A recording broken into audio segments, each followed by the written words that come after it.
Donc, donc c'est pas simple. Moi, encore une fois, je ne suis pas en train de dire Total a raison de faire ce qu'ils font. Je dis juste, on ne peut pas leur dire, c'est vous qui avez toutes les cartes en main, vous êtes maître du monde, et le monde va évoluer juste en fonction de ce que vous décidez vous. Ça c'est une vision simpliste de la situation. C'est bien pour ça que c'est compliqué, du reste. Mais il n'y a pas de maître du monde. C'est bien le problème. Ou c'est pas le problème, j'en sais rien. Mais en tout cas, il n'y en a pas. Il y a de temps en temps une loi du plus fort. Donc celle-là, elle existe. Elle a existé dans le passé avec l'armée américaine. Elle existe aujourd'hui avec la monnaie américaine. Donc de temps en temps, il y a une loi du plus fort. Mais il n'y a pas de maître du monde. Ça veut dire que la limitation de 1,5 degré ou 2, c'est de la science-fiction, quoi. Alors 1,5 degré, c'est mort. Ouais. De toute façon, ça c'est mort. Et 2 degrés, sauf chute de comète, effondrement économique, ou etc., c'est parti pour être mort. Oui. Parce que je vous ai dit, moins 5% par an, c'est-à-dire contracter délibérément l'économie de 3 ou 4% par an, personne n'est candidat. Donc voilà.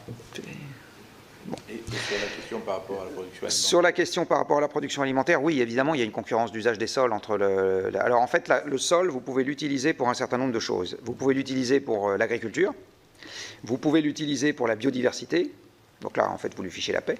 Vous pouvez l'utiliser pour du bois, les forêts, et vous pouvez l'utiliser pour des matériaux hors bois, du chanvre, du lin, du miscanthus, et enfin, vous pouvez l'utiliser pour de l'énergie. Ces 5 usages sont évidemment concurrents. Alors aujourd'hui, l'addition de ces 5 usages hors bois dépasse les capacités des sols puisqu'on n'arrête pas de déforester. Et après, toute la question est de savoir à quel usage vous allez imputer la déforestation. Dit autrement, qu'est-ce que vous considérez comme étant l'usage marginal qui provoque la déforestation? Alors les uns disent c'est l'alimentation, c'est à cause des champs de soja, etc. Moi, je vous dis, si ça se trouve, c'est à cause des biocarburants. Parce que si on ne faisait pas de colza en France, on pourrait à la place faire des pois, des févroles et de la luzerne, et on n'aurait pas besoin d'importer du soja. Bon. Donc, c'est très difficile de savoir à quelle culture vous imputez la déforestation.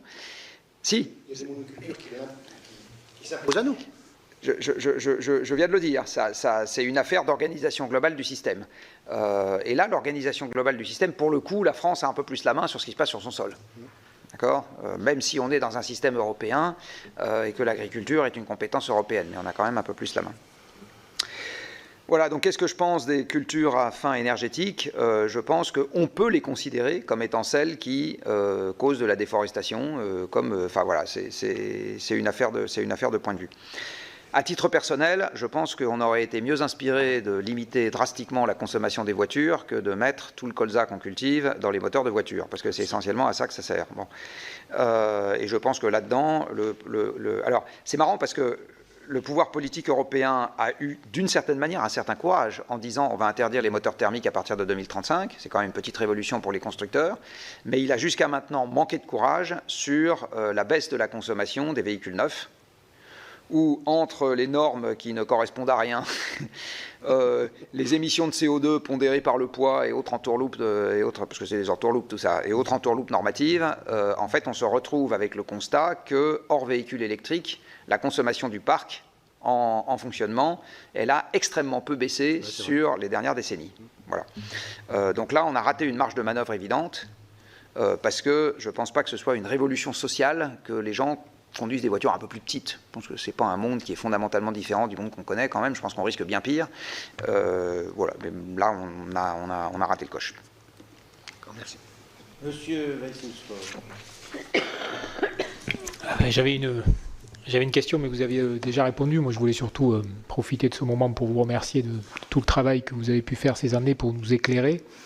Vous aviez demandé à ce que chacun des élus puisse moins regarder une vingtaine d'heures de vidéos sur ce sujet-là. C'est ce que j'ai évidemment fait. Et la difficulté qu'on a, c'est qu'on voit bien qu'on a quelque chose d'assez implacable. On voit bien qu'on n'a pas de gouvernement mondial pour essayer de réguler tout ça, que personne n'est prêt à faire des efforts aussi terribles pour essayer de baisser notre impact carbone. Je voulais néanmoins savoir si vous aviez quand même quelques propositions, quelques motifs d'espoir. Je vous posais la question du déclin du pétrole, puisque je vois quand même que malgré tout, ça devient de plus en plus cher en termes d'investissement pour produire du baril de pétrole. Donc on peut imaginer que peut-être il se passera quelque chose demain.